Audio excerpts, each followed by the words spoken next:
Stephanie Dvorowski were looking forward to the birth of their baby boy, Casey.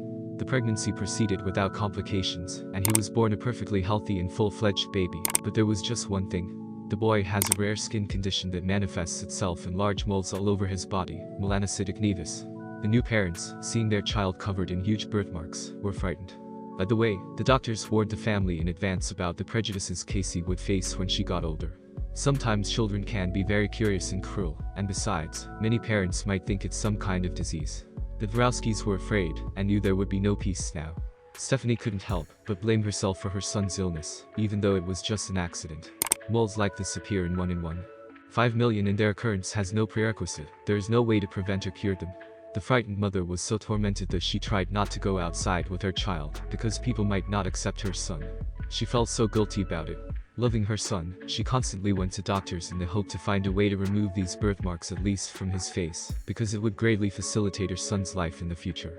By the way, the boy had several small operations to make them less noticeable. But the parents still continued to be ashamed of their own son. The only thing that convinced them to reconsider the situation was the attitude of their eldest daughter, Desi. From the moment she first saw her little brother, she fell in love with him. The girl hugged and kissed him all the time, and never once asked about the spots, though she clearly noticed that Casey was not a kid like everyone else.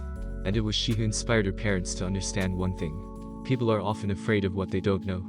So the Dvorowskis created a GoFundMe campaign to, first, raise money to cover the medical costs of Casey's treatment, and, second, raise awareness of the disease. Through social media and local television, Dan and Stephanie began spreading the word about melanocytic nevus, in hopes that it would change people's attitudes toward the likes of their son and others like him. Unexpectedly for them, they received tremendous support and love from strangers around the world. The parents are no longer afraid or shy to go out with their little boy, because they are now confident that society will accept him. The most important thing for them is for him to be happy.